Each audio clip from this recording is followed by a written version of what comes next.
महाराष्ट्र में आज आएंगे नगर निकाय चुनाव के नतीजे। सुबह 10 बजे से वोटों की गिनती शुरू हो जाएगी और सभी 23 मतगणना केंद्रों पर सुरक्षा के पुख्ता और कड़े इंतजाम किए गए। तो बड़ी खबर इस वक्त हम आपको बता रहे हैं, महाराष्ट्र में आज आएंगे नगर निकाय चुनावों के नतीजे। सुबह 10 बजे से मतगणना शुरू हो जाएगी। सभी जो 23 मतगणना केंद्र बनाए गए हैं वहां पर सुरक्षा के कड़े इंतजाम नजर आ रहे हैं। आपको बता दें कि आज 2869 सीटों पर तय होगी 15,931 उम्मीदवारों की किस्मत। कल बीएमसी समेत सभी 29 निकायों के लिए वोटिंग हुई थी, कल मतदान हुआ था और आज आएंगे नतीजे। बड़ी खबर इस वक्त हम आपको बता रहे हैं, 10 बजे से वोटों की जो गिनती है वो शुरू हो जाएगी। सुरक्षा के तगड़े इंतजाम किए गए हैं मतगणना केंद्रों पर। तो देखिए, बीएमसी चुनाव की आज मतगणना होनी है और इसके लिए सुबह 10 बजे से रुझान आने शुरू हो जाएंगे। 227 वार्डों में हुए मतदान की गिनती के लिए 23 सेंटर्स बनाए गए हैं काउंटिंग के लिए। और ऐसे में मुंबई के गोरेगांव काउंटिंग सेंटर से क्या कुछ रिपोर्ट है, जायजा लिया हमारे संवाददाता मृत्युंजय सिंह ने। एशिया की सबसे बड़ी महानगरपालिका मुंबई के महासंग्राम में किस पार्टी ने बाजी मारी, थोड़े ही देर में पता चल जाएगा। लेकिन चुनाव के नतीजों के लिए मुंबई की जनता पूरी तरह तैयार है। कल ही मतदान हुए और आज काउंटिंग है। आज मुंबई में 23 काउंटिंग सेंटर पर वोटों की गिनती होगी और इन 23 काउंटिंग सेंटर पर लगभग 9 से 10 वार्ड की गिनती होगी। और आप देखिए किस प्रकार की तैयारी है। हम इस वक्त मुंबई के गोरेगांव इलाके में हैं। गोरेगांव में वार्ड क्रमांक 50 से लेकर वार्ड क्रमांक 58 इस प्रकार से 9 वार्ड के वोटों की गिनती यहाँ पर होगी। गोरेगांव का ये उन्नत नगर है और उन्नत नगर स्कूल में हम चल रहे हैं और आपको दिखाते हैं किस प्रकार की तैयारियां हैं। पिछले 3-4 दिनों से ये पूरा इलाका छावनी में तब्दील है, क्योंकि यहाँ पर मुंबई पुलिस और साथ ही साथ अन्य सुरक्षा बलों की तैनाती है। किसी भी प्रकार की कोई अप्रिय घटना ना हो, जिस पर निगरानी रखी गई है। हम यहाँ प्रवेश कर चुके हैं और आप देखिए जो पहला कक्ष है वो है प्रसार माध्यम कक्ष, यानी मीडिया कर्मियों के लिए बनाया गया कमरा, जहाँ पर रियल टाइम डेटा भी मिलेगा। साथ ही साथ टीवी चैनल के माध्यम से भी अपडेट मिलते रहेंगे और ये इलेक्शन कमीशन का जो डेटा है वो यहाँ पर मिलता रहेगा। अंदर आपको लेकर चलते हैं। अंदर देखिए तमाम जो चुनाव कराने की जिम्मेदारी जिन जवानों पर है, अधिकारियों पर है, कर्मचारियों पर है, उनकी तैनाती है। पिछले 4 दिनों से सुरक्षा के लिहाज से देखें तो ये छावनी में तब्दील इलाका है। और यही नहीं, मुंबई में जो 23 काउंटिंग सेंटर है सभी जगह लगभग यही स्थिति देखने को मिल रही है। कल जिस प्रकार से एक ही दिन में सुचारू रूप से चुनाव संपन्न हुए, पूरे मुंबई में एक भी अप्रिय घटना घटित नहीं हुई, कहीं पर भी किसी भी प्रकार का गुनाह घटना, अप्रिय घटना नहीं घटित हुई। ये मुंबई पुलिस की बहुत बड़ी उपलब्धि है। आपको आगे लेकर चलते हैं, दिखाते हैं यहाँ पर काउंटिंग सेंटर पर किस प्रकार की तैयारी है। बैरिकेड लगाए गए हैं और अलग अलग केंद्र यहाँ पर बनाए गए हैं, अलग अलग सेक्शन बनाए गए हैं। चूँकि वार्ड नंबर 50 से लेकर वार्ड नंबर 58 तक की यहाँ पर गिनती होगी, तो ये बाकायदा टेबल के अनुसार, साथ ही साथ जो यहाँ पे क्षेत्रीय अधिकारी हैं उनके अनुसार यहाँ पर सेक्शन बांटे गए हैं और एक समय में यहाँ 2 वार्ड की वोटों की गिनती होगी। उदाहरण के तौर पर यहाँ पर 50 से लेकर 58 वार्ड के जो चुनाव हुए हैं उसकी वोटों की गिनती होगी। तो सबसे पहले वार्ड नंबर 50 और 51 की शुरुआत होगी। एक बार जब इन 2 वार्डों के वोटों की गिनती हो जाएगी, फिर अगला नंबर 52 नंबर और 53 नंबर, इस प्रकार से वोटों की गिनती होगी। और इसी प्रकार से मुंबई में 23 सेंटर हैं जहां पर वोटों की गिनती होगी। बताया जा रहा है कि 4 या 5 बजे तक सभी आंकड़े आ जाएंगे, स्पष्ट हो जाएगा कि आखिरकार मुंबई महानगर पालिका में किसकी जीत हुई है। कैमरामैन धर्मेंद्र पांडे के साथ मृत्युंजय सिंह, एबीपी न्यूज़, मुंबई। और अब बात करेंगे मुंबई के वर्ली इलाके की, क्योंकि ये जो एरिया है वो हाई वोल्टेज पॉलिटिकल एरिया माना जाता है। वहां के मतगणना केंद्र में आखिर क्या तैयारियां हैं, आपको दिखाते हैं हमारी संवाददाता नम्रता दुबे की रिपोर्ट। बीएमसी चुनाव के लिए कल मतदान हुआ और आज मतगणना की शुरुआत हो रही है और हर किसी की नज़र बीएमसी चुनाव के परिणामों पर है। मुंबई के वर्ली स्थित मतगणना सेंटर पर मैं मौजूद हूँ और यहाँ पर जीएन वार्ड में खास तौर पर जो है तैयारियां की गई, जिसकी तस्वीर हम आपको दिखा रहे हैं। चुनावी कर्मचारी, बीएमसी कर्मचारी और मुंबई पुलिस की टीम यहाँ पर तैनात है और सुबह 10 बजे जो है मतगणना की शुरुआत होगी। 23 ऐसे सेंटर्स जो हैं पूरे मुंबई में बनाए गए हैं। 227 सीटों को लेकर जो है मतगणना की जाएगी और सबकी नज़र बीएमसी चुनाव पर ही टिकी हुई है, क्योंकि 2017 के बाद सीधे अब 2026 में चुनाव चुनाव हुआ है, तो ऐसे में किसकी सरकार आती है उसको लेकर सबकी नज़रें जो है वो टिकी हुई। तस्वीर अगर आपको दिखाएं तो एक एक सेंटर्स जो है, सेक्शंस बनाए गए हैं। मुंबई पुलिस की जो टीम है वो यहाँ पर बाकायदा तैनात की गई है। जो ईवीएम मशीन्स हैं वो बाकायदा अपनी जगह पर रखे गए। सीसीटीवी कैमरास को आप यहाँ पर देख सकते हैं और तमाम कर्मचारी अभी से यहाँ पहुँच गए हैं। 9 बजे से ऑफिशियली प्रक्रिया शुरू होती है, उसके बाद 10 बजे जो है वो काउंटिंग की जाएगी। तमाम पार्टियों के जो प्रतिनिधि हैं वो यहाँ पर पहुँचने शुरू हो गए, जिनको आप देख सकते हैं, ताकि जब मतगणना हो तो जिस तरह के लगातार राजनीतिक अपराध आरोप लगाए जा रहे हैं वोट चोरी के, ईवीएम में गड़बड़ी के, तो उस पर नज़र रखी जाए। तो तमाम जो प्रतिनिधि हैं वो भी यहाँ पर देखने मिल रहे हैं और आप देख सकते हैं कुछ ही देर में यहाँ पर मतगणना की जो शुरुआत है देखने मिलेगी। 10 बजे का वक्त है, यहाँ पर मतगणना की शुरुआत होगी। 23 ऐसे सेंटर्स बनाए गए हैं। 227 सीटों को लेकर ये एक बड़ी जंग जो है बीएमसी की महानगर पालिका चुनाव की देखने मिल रही है। इसके अलावा अगर बात करें तो 29 महानगर पालिका कुल मिलाकर महाराष्ट्र में जो है उनके चुनाव हुए हैं और सभी के परिणाम आज आने शुरू हो जाएंगे। ये तस्वीरें वर्ली के वोटिंग सेंटर से। कैमरा पर्सन हासिफ खान के साथ नम्रता दुबे, एबीपी न्यूज़, मुंबई। चलिए खबरों में आगे बढ़ते हैं, बात करेंगे पंजाब की, जहां के मोगा में कार हादसे का हैरान कर देने वाला वीडियो सामने आया है। यहां पर एक कार स्टार्ट होने के बाद अचानक से रिवर्स गियर में भागने लगी और जिसने भी ये खौफनाक मंजर देखा उसके रोंगटे खड़े हो गए। हुआ यूं कि सवेरे ड्यूटी पर जा रहे कार मालिक ने कार में जैसे ही चाबी लगाई, कार दंदनाते हुए रिवर्स में भागने लगी। कार ने पहले एक स्कूटी को टक्कर मारी, फिर दूसरी चपेट में आई और फिर तीसरी। गाड़ी ऐसे ही कई मीटर तक स्कूटियों को घसीटती रही। अचानक हुई इस घटना में गली में मौजूद लोगों में अफरा तफरी मच गई।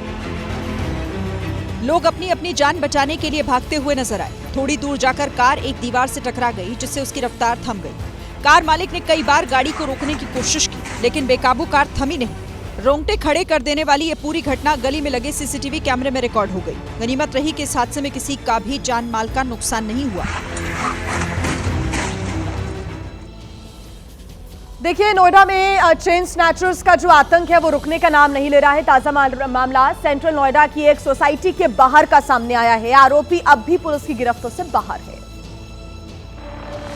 लेकिन चेन स्नेचर्स की ये वारदात सीसीटीवी में रिकॉर्ड हो गई। वीडियो में दिखाई दिया कि 2 महिलाएं सड़क पर चल रही हैं। इसी बीच मुंह पर नकाब ओढ़े एक बदमाश बाइक से आया और पीछे चल रही महिला की चेन छीनने की कोशिश की। ये सब इतनी जल्दबाजी में हुआ कि महिला को कुछ समझ ही नहीं आया। हालांकि अच्छी बात ये रही कि चेन महिला के गले में ही थी। स्नैचर चेन को चोरी नहीं कर पाया। घटना अरिहंत अंबर सोसाइटी के सामने की है। फिलहाल पुलिस सीसीटीवी के आधार पर आरोपी की तलाश कर रही है। उत्तर प्रदेश के बिजनौर की बात करें तो यहाँ पर एक आवारा कुत्ता चर्चा की वजह बना हुआ है। ये कुत्ता कुछ दिन पहले तक दर दर भटकता था, लेकिन अब एक मंदिर में भगवान की मूर्तियों की परिक्रमा कर रहा है। ये आवारा कुत्ता पिछले कई दिनों से इसी तरह हनुमान जी की मूर्ति की परिक्रमा कर रहा है। इस आवारा कुत्ते ने हनुमान जी की मूर्ति के 1 या 2 नहीं बल्कि कई चक्कर लगाए। घंटों तक इसी तरह मूर्ति की परिक्रमा करता रहा। ये नजारा देखकर मंदिर में लोगों की भीड़ जमा होने लगी। आसपास के लोग यहाँ पहुँचने लगे और इस कुत्ते को भैरव बाबा का अवतार बताया जाने लगा। बोल बाबा भैरवनाथ की और सभी देवी देवताओं की। ये परिक्रमा देखकर गांव के लोग हैरान हैं। ये कल सुबह 4 बजे से परिक्रमा चालू करी इन्होंने और लगातार परिक्रमा कर रहे हैं। और शाम में इनके ऊपर एक जंगली कबूतर भी आकर बैठा, वो भी फिर भी परिक्रमाएं करते रहे बराबर। ये आवारा कुत्ता परिक्रमा क्यों कर रहा है, ये किसी की भी समझ में फिलहाल नहीं आ रहा। देखिए, ये आवारा कुत्ता पहले हनुमान जी की परिक्रमा कर रहा था, लेकिन कुछ देर के बाद ये दुर्गा माता की प्रतिमा के पास पहुंच गया और वहां पर इसने परिक्रमा करना शुरू कर दिया। मंदिर वही है, कुत्ता भी वही है, लेकिन भगवान की मूर्ति बदल गई है। अब ये कुत्ता दुर्गा माता की मूर्ति के चक्कर काट रहा है। अगर धार्मिक भाषा में कहें तो परिक्रमा कर रहा है। कुत्ते की परिक्रमा के बारे में सुनते ही दूर दूर से ग्रामीण इस मंदिर में पहुंचने लगे। 4 दिन हो चुके हैं ये परिक्रमा करते हुए। यहाँ भैरव बाबा कर रहे थे और आज विश्राम में है। कोई लोग भी कह रहे हैं नई बीमारी है। डॉक्टर की टीम भी आई थी, सब नॉर्मल है। जो लोग इस कुत्ते को कल तक रोटी नहीं देते थे वो इसे अब दूध चढ़ा रहे हैं। जो इसे अपने घर के सामने से भगा दिया करते थे, वो अपने घर से इसके लिए नया गद्दा लेकर आ रहे हैं ताकि ये चैन से आराम कर सके। कुत्ते के सम्मान में अब कोई कमी नहीं, क्योंकि लोग अब इसे भगवान का रूप मानने लगे हैं। वो अफवाहें फैलाई जा रही हैं कि ये बीमारी के कारण बीमारी ग्रस्त होकर के ऐसा काम कर रहे हैं। ऐसा कुछ नहीं है, ना ही कोई इन्हें पकड़ के कुछ करवा रहा है, ना कुछ। ऐसा कुछ हो ही नहीं सकता। ये तो आस्था का एक रूप है जो हमारे सामने एक सच्ची घटना स्थापित हो चुकी है। इस गांव की आबादी 2000 है, लेकिन दावा है कि अब तक 50,000 से ज्यादा लोग इस कुत्ते के दर्शन के लिए यहां आ चुके हैं। अब देखिए, जिस मंदिर में ये कुत्ता परिक्रमा कर रहा है वो मंदिर सैकड़ों साल पुराना बताया जा रहा है। ये कुत्ता पहली बार 12 जनवरी को परिक्रमा करता हुआ देखा गया था और 4 दिन से इसी तरह वो मूर्तियों के चक्कर काट रहा है। लोग कुत्ते के आगे हाथ जोड़कर बैठे हैं। दुआ मांगने का दौर चल रहा है। गांव के रसूखदार लोगों ने कुत्ते पर अपना कब्जा जमा लिया है। अब कुत्ते के पास वही आएगा जिसे मंजूरी दी जाएगी। ना कुछ खा रहे हैं, ना पी रहे हैं, ना बैठ रहे हैं, पैरों में दुखाने उठा उठा करके चल रहे हैं जी। अब उनके पेट भी पटका हुआ है और बहुत दूर दूर तक के आ रहे हैं सहयोगी यहाँ पे, जो आकर के जो है अपना माथा टेक रहे हैं, प्रसाद ग्रहण कर रहे हैं। बारी बारी से लोग आ रहे हैं, कुत्ते के आगे शीश नवा रहे हैं, मंदिर की घंटी बजा रहे हैं। अब भगवान के पास कोई नहीं जा रहा, हर किसी को सिर्फ इसी कुत्ते के दर्शन करने हैं। ये भगवान जी का चमत्कार है, देखो। और भगवान जी क्या करना चाहे, उनकी लीला है। अभी तो वो अपनी परिक्रमा कर ही रहे हैं। मंदिर के बाहर खचाखच भीड़ है। एक शख्स डायरी लेकर बैठा है जो लोगों के दान का हिसाब लिख रहा है। कोई 100 रुपए देकर जा रहा तो कोई 500 रुपए, क्योंकि इनकी नजर में अब ये कुत्ता कोई आम कुत्ता नहीं बल्कि भगवान है। 2 बजे के बाद ये हनुमान जी के पास आराम करा इन्होंने। पूरी रात आराम करा, सुबह 12 बजे तक आराम करा। इन्होंने 20 मिनट हनुमान जी के चक्कर काटे। 20 मिनट के बाद ये उठे, बाहर निकले मूर्ति के पास से। ये जंगल गई घूमने, घूम के 15 मिनट के बाद आए। इन्होंने सब मूर्तियों के चक्कर काटे, पूरे मंदिर के चक्कर काटे। लोगों के माथे पर इस कुत्ते के नाम के टीके लगाए जा रहे हैं। दावा है कि ये कुत्ता हर परेशानी से मुक्ति दिला देगा। उधर मंदिर के बाहर मेला जैसा नजारा है, दुकानें लग गई हैं, बच्चों के खिलौने बिक रहे हैं। एक कुत्ते ने नंदपुर खुर्द गांव का पूरा माहौल भी बदल दिया। फास्ट फूड खाना सेहत के लिए हमेशा नुकसानदेह होता है, ये बात हम खुद भी जानते हैं और अक्सर डॉक्टर्स भी हमें बताते हैं, लेकिन बावजूद उसके लोग बाजारों में धड़ल्ले से न केवल इसे खाते हैं बल्कि पैक करके घर भी ले जाते हैं। और इसी का खामियाजा अमरोहा की एक महिला को अपनी जान देकर चुकाना पड़ा। जोया की रहने वाली 20 साल की नवविवाहिता शिफा अक्सर जंक फूड खाती थी। शिफा को chowmein, Maggi, momos, pizza, burger खाना पसंद था, लेकिन शादी के 7 महीने बाद ही उसकी तबीयत बिगड़ने लगी। 7 जनवरी को पेट में तेज दर्द के बाद शिफा को जोया के निजी अस्पताल में एडमिट कराया गया, जहां पैनक्रियाज में गंभीर इन्फेक्शन की पुष्टि हुई। हालात बिगड़ने पर मुरादाबाद होते हुए शिफा को दिल्ली एम्स रेफर किया गया, लेकिन बुधवार सुबह उसने दम तोड़ दिया। हैरानी की बात यह है कि अमरोहा में 24 दिनों के अंदर फास्ट फूड से जुड़ी ये तीसरी मौत है। इससे पहले भी फास्ट फूड खाकर 2 लोगों की मौत हो चुकी है।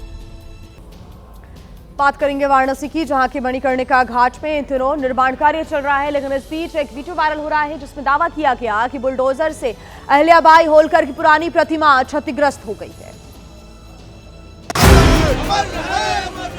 और ये दावा कांग्रेस के कई नेता कर रहे हैं। कांग्रेस अध्यक्ष मल्लिकार्जुन खड़गे ने तो बकायदा इसका एक वीडियो अपने एक्स हैंडल पर शेयर किया है और मोदी सरकार पर वाराणसी की धार्मिक, सांस्कृतिक और आध्यात्मिक विरासत को बुलडोजर से तबाह करने का आरोप लगाया है। मामले की हकीकत जानने के लिए वीपी न्यूज की टीम भी मौके पर पहुंची तो देखा कि मणिकर्णिका घाट पर निर्माण कार्य चल रहा है, लेकिन फिलहाल पूरे इलाके को ढक दिया गया है।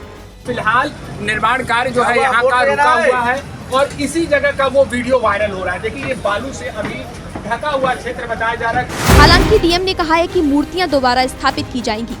वहाँ कुछ मूर्तियाँ जो दीवार में लगी हुई थी, उन सभी को संरक्षित करके संस्कृति विभाग द्वारा भी रखा गया है और जो ये पुनर्निर्माण का कार्य चल रहा है, इसमें दोबारा से उनको उसी रूप में जो है पुनर्स्थापित किया जाएगा। स्थानीय लोगों और कांग्रेस नेताओं ने घाट पर प्रदर्शन किया और प्रशासन पर अहिल्याबाई के अपमान का आरोप लगाया। तो वहीं संभल की अदालत ने 2 मामलों में पुलिस वालों पर मुकदमा दर्ज करने के आदेश दिए थे, लेकिन कोर्ट के आदेश के बावजूद अभी तक आरोपी पुलिस वालों पर केस दर्ज नहीं किया गया। इन 2 मामलों में एक मामला बदायूं के रहने वाले ओमवीर से जुड़ा है। ओमवीर को संभल पुलिस ने लुटेरा बताते हुए कथित मुठभेड़ में गिरफ्तार कर जेल भेज दिया था, लेकिन पुलिस तब फंस गई जब ये पता चला कि ओमवीर तो घटना वाले दिन किसी दूसरे मामले में जेल में ही बंद था। मामला कोर्ट पहुंचा तो कोर्ट ने थाना अध्यक्ष समेत 19 पुलिस वालों के खिलाफ मुकदमा दर्ज करने का आदेश जारी कर दिया। इन्होंने मोटरसाइकिलें वगैरह भी लगाई थी हमारे खिलाफ और कई केस लगाए साहब, तो उसमें 3 साल रह के आए जेल में अंदर। हाँ, पूरा भविष्य ही इन लोगों ने खराब कर दिया। इस बात को 20 दिन बीत गए लेकिन संभल की पुलिस ने अभी तक केस दर्ज नहीं किया। दूसरा मामला संभल हिंसा से जुड़ा है, जिसमें आलम नाम की लड़की को पुलिस ने गोली मारी थी। आलम के पिता ने बताया कि उनका बेटा ठेले पर बिस्किट बेचने निकला था, जिसे पुलिस वालों ने दंगाई बताते हुए गोली मार दी। 3 दिन पहले ही अदालत ने संभल के तत्कालीन सीओ अनुज चौधरी समेत कई पुलिस वालों के खिलाफ मुकदमा दर्ज कराने का आदेश दिया था, लेकिन अभी तक ये केस दर्ज नहीं हुआ है। तो वहीं इस पूरे मामले को लेकर सियासत भी शुरू हो गई है। हैदराबाद के सांसद असदुद्दीन ओवैसी ने पुराना पुल इलाके में घटनास्थल का मुआयना किया। इसके बाद ओवैसी मीडिया के सामने आए और आरएसएस के कार्यकर्ताओं पर गंभीर आरोप लगाए। हैदराबाद में एक पैटर्न बन चुका है कि रात के अंधेरे में फिरका परस्त ताकतें जिनका ताल्लुक संघ परिवार से होता है, वो छोटी सी बात को बड़ा करते हैं। किसी का पोस्टर फट गया, किसी का ये हो गया, और उस पर जाकर आप ये तमाशा करते हैं। और फिर वहीं इस मामले पर बीजेपी के निलंबित विधायक टी राजा एक बार फिर भड़काऊ बयान देते हुए नजर आए। कहते हैं ना कि एक्शन का रिएक्शन भी होता है, तो कल रात को उस दरगाह को भी हिंदुओं ने खंडित कर दिया। तो मैं ओवैसी को कहना चाहूंगा कि जो तुम्हारे जो एमआईएम के जो ब्रोकर है, जो पाल रखा है कि मंदिरों पर खंडित करो, मंदिरों पर हमला करो, उनको संभाल ले। फिलहाल इलाके में भारी पुलिस बल की तैनाती की गई है। पुलिस के आला अधिकारी हालात पर नजर बनाए हुए हैं। बिहार से ऐसी तस्वीर सामने आई है जो मौजूदा शिक्षा व्यवस्था पर सवाल खड़े करती है, जहां के समस्तीपुर के एक कॉलेज में परीक्षा तो हुई, लेकिन परीक्षा जैसा यहां पर कुछ नजर नहीं आया। ऐसा लग रहा है मानो परीक्षा नहीं, परीक्षा फॉर्म भरा जा रहा हो, जिसमें एक दूसरे की मदद ली गई हो। इस परीक्षा कक्ष में हर कोई बेहद आराम से नकल करता दिखाई दिया। ना इनको कोई रोकने वाला दिखा और ना ही कोई टोकने वाला। यहाँ तो ऐसा लगा जैसे परीक्षा नहीं, कोई मजाक चल रहा है। क्या छात्र और क्या छात्राएं, हर कोई नकल के जरिए कॉपी भरता दिखाई दिया। परीक्षा को सुरक्षित बनाने वाले तमाम दावों की इन तस्वीरों ने पोल खोल कर रख दी। वीडियो वायरल होने के बावजूद रामाश्रय बालेश्वर कॉलेज प्रशासन ने इस मुद्दे पर मौन व्रत धारण किया हुआ है। शहर शहर आवारा आफत बनकर घूम रहे सांड के हमले की ताजा तस्वीरें सामने आई हैं उत्तर प्रदेश के मेरठ से, जहां पर एक सांड ने नेशनल हाईवे पर एक व्यक्ति पर हमला बोल दिया। सांड ऐसे आया जैसे युवक फुटबॉल हो और सांड हेडर मार रहा हो। फुल स्पीड के साथ सांड ने युवक पर हमला बोल दिया। वो तो युवक भी फुर्तीला था, जिसने खुद को दौड़कर बचा लिया, नहीं तो सांड ने ऐसा हमला बोला था जिसके बाद कुछ भी हो सकता था। बताया जा रहा है कि सांड ने हाईवे पर कई गाड़ियों पर हमला बोला।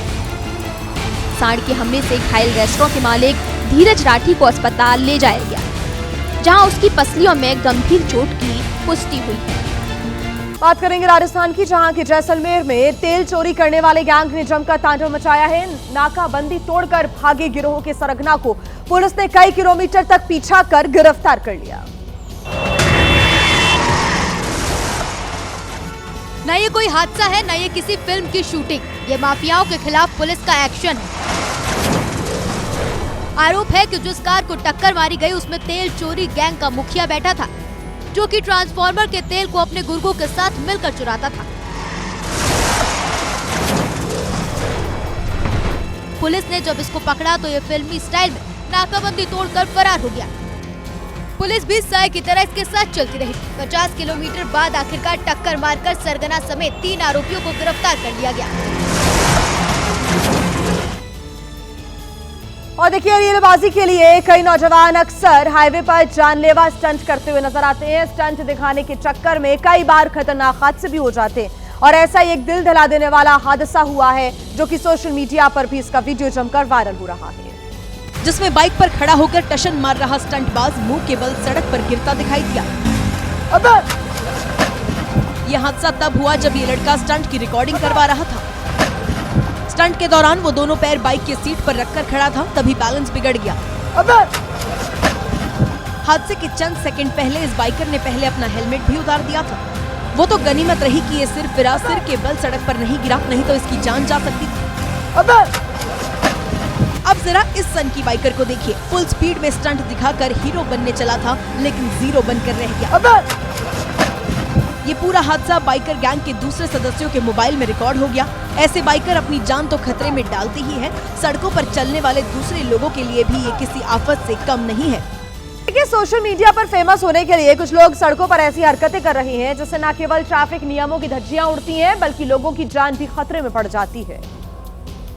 कुछ ऐसा ही हुआ ताजनगरी आगरा में, जहां 2 युवकों पर रील की ऐसी सनक सवार हुई कि खुलेआम ट्रैफिक नियमों का मजाक उड़ा दिया। वीडियो में दिखाई दिया कि एक युवक ने अचानक पहले रोडवेज की बस रोक दी और फिर वहीं पुशअप करने लगा। इसी बीच दूसरा शख्स मुंह पर मास्क लगाकर इधर उधर देखता रहा। इन दोनों की हरकत से काफी देर तक ट्रैफिक रुका रहा, जिससे लोगों को काफी दिक्कतों का सामना करना पड़ा। वायरल वीडियो को पुलिस ने संज्ञान में लिया और करीब 8 दिन बाद इन दोनों युवकों को गिरफ्तार कर लिया गया। यूपी पुलिस ने बाकायदा वीडियो को अपने एक्स हैंडल पर पोस्ट किया और लिखा, रील का शौक, रियल का चालान।